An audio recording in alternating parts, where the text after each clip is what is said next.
কোচবিহার পঞ্চানন বর্মা ইউনিভার্সিটির সম্পূর্ণ নতুন শিক্ষানীতি অনুযায়ী প্রকাশিত বিএ ফার্স্ট সেমিস্টারের এমডিসি কোর্সের অন্তর্গত জিওগ্রাফি অর্থাৎ ভূগোলের সাজেশন সম্পর্কে আমাদের আজকের এই স্পেশাল ভিডিও। কাজে আজকের এই ভিডিওটি কিন্তু তোমাদের জন্য খুবই গুরুত্বপূর্ণ হতে চলেছে। সো ভিডিওটি শুরু করার আগে তোমাদের কাছে রিকোয়েস্ট, দেখো আমরা এই চ্যানেল মারফত বিভিন্ন স্টাডি সংক্রান্ত নিউজ, স্কলারশিপ সংক্রান্ত আপডেট, এমনকি সাজেশন প্রদান করে থাকি। কাজে খুব ভালো হবে যদি আমাদের চ্যানেলটিকে সাবস্ক্রাইব করে দিয়ে আমাদের পরিবারের সদস্য হয়ে নাও। আর দেখো ভিডিওর নিচে যে কমেন্ট বক্সটা রয়েছে তা কিন্তু সকলের জন্য খোলা, তো তোমরা কমেন্টে এটা জানাতে ভুলো না আজকের এই ভিডিওটি তোমরা কোন কোন কলেজ থেকে ওয়াচ করছো। সো শুরু করছি আমাদের আজকের এই স্পেশাল ভিডিওটি।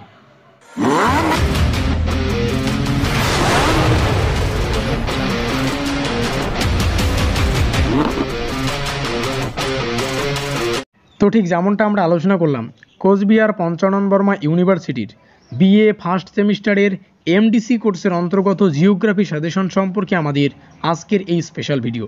সো ভিডিওটি শুরুতেই মূল যে বিষয়টা ভালো করে বুঝতে হবে। দেখো আমরা শেষ মুহূর্তের প্রস্তুতির জন্য একটা সিরিজ স্টার্ট করেছি যা এখনও কন্টিনিউ চলছে, আর এই সিরিজের নাম রাখা হয়েছে ব্রহ্মাস্ত্র। আর এই সিরিজের আমাদের আজকের ক্লাস তৃতীয় ক্লাস, অর্থাৎ ইতিমধ্যে এই ব্রহ্মাস্ত্র নামক সিরিজের আমরা দুটো ক্লাস সম্পর্কে আলোচনা করে ফেলেছি। আর ওই ক্লাসগুলির লিঙ্ক আমি পরপর ডেসক্রিপশন বক্সে প্রদান করে দেবো, তোমরা চাইলে সেখান থেকে দেখে নিতে পারো।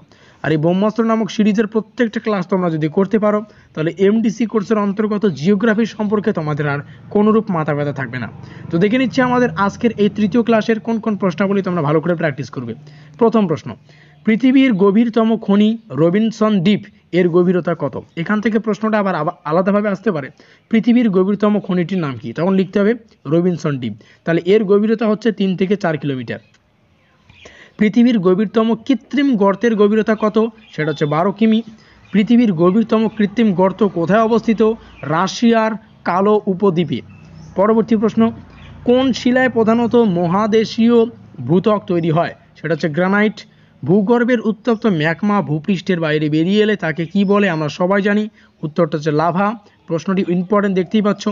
প্রশ্নের শেষে এই স্টার চিহ্নের দ্বারা তোমাদের এই বিষয়টা বুঝতে হবে যে কোন কোন প্রশ্নাবলী বেশি ইম্পর্টেন্ট, কোন কোন প্রশ্নগুলো একটু কম ইম্পর্টেন্ট, তবে প্রত্যেকটাই কিন্তু প্র্যাকটিস করতে হবে। পশ্চিমবঙ্গের কোথায় উষ্ণ প্রস্রবণ আছে বা রয়েছে? সেটা হচ্ছে বক্রেশ্বরে। 7, পৃথিবীর ভিতরের তাপশক্তিকে কি বলা হয়? ভূতাপ শক্তি বা ভূতাপীয় শক্তি। পৃথিবীর গড় ব্যাসার্ধ কত? 6370 কিলোমিটার, আমরা সবাই জানি। ভূত্বকের গড় গভীরতা কত? প্রায় 30 কিলোমিটার। পরবর্তী প্রশ্ন বলছে মহাদেশীয় ভূত্বকের অপর নাম কি? শিয়াল। পরবর্তী, নিম্নের কোন ভূবিজ্ঞানী ক্ষয়ের শেষ সীমার ধারণা প্রদান করেন? অপশনগুলো আমরা দেখতে পাচ্ছি। এই কয়েকজন বিজ্ঞানীর মধ্যে কে ক্ষয়ের শেষ সীমার ধারণা প্রদান করেন? এক্ষেত্রে তোমাদের সুবিধার্থে জানিয়ে রাখা ভালো, পাওয়েল হচ্ছে এই ভূবিজ্ঞানী, এমন একজন ভূবিজ্ঞানী যিনি ক্ষয়ের শেষ সীমার কিন্তু ধারণা প্রদান করেন। তাহলে অপশন নম্বর আমরা কতে দেখতে পাচ্ছি, ক নম্বর আমাদের সঠিক উত্তর। কোন খনিজটি পাললিক শিলায় পাওয়া যায় না? এখান থেকে আমাদের দেখতে হবে কোন খনিজটি পাললিক শিলায় পাওয়া যায় না। এক্ষেত্রে পাললিক শিলায় যেটা পাওয়া যায় না সেটা হচ্ছে হেমাটাইট। কোথায় রয়েছে হেমাটাইট? আমরা অপশন নম্বর ঘতে দেখতে পাচ্ছি। পরবর্তী নেক্সট কোশ্চেনটিতে জানতে চেয়েছে ভূমিরূপ হলো গঠন প্রক্রিয়া ও পর্যায়ের সম্মিলিত ফলশ্রুতি। উক্তিটি কার? এই উক্তিটি হচ্ছে WM ডেভিস, মানে উইলিয়াম মরিস ডেভিস। কোথায় রয়েছে? আমাদের গ নম্বরে দেখতে পাচ্ছি WM ডেভিস, অর্থাৎ উইলিয়াম মরিস ডেভিস। সো এই হচ্ছে আমাদের আজকের ক্লাসের বাছাই করে কিছু অতি গুরুত্বপূর্ণ প্রশ্ন এবং তার উত্তর সম্পর্কে বিস্তারিত আলোচনা। সো ভিডিওটির শেষে মূল যে বিষয়টা ভালো করে বুঝতে হবে। দেখো কমেন্ট বক্সটা সকলের জন্য খোলা, তোমরা কমেন্টে এটা জানাতে ভুলো না আজকের এই ভিডিওটি তোমরা কোন কোন কলেজ থেকে ওয়াচ করছো। ডেসক্রিপশন বক্সে আপকামিং ক্লাসের লিঙ্ক পাবে, প্রিভিয়াস ক্লাসের লিঙ্ক পাবে, সেখান থেকে দেখে নেবে। আর অবশ্যই ভিডিওটি ভালো লাগলে লাইক করে দিও, বন্ধুদের কাছে শেয়ার করে দিও। এখনও পর্যন্ত আমাদের পরিবারের সদস্য না থাকলে আমাদের চ্যানেলটিকে সাবস্ক্রাইব করে দিয়ে আমাদের পরিবারের সদস্য নিও। সো আমাদের আজকের এই স্পেশাল ভিডিওটি এই পর্যন্তই।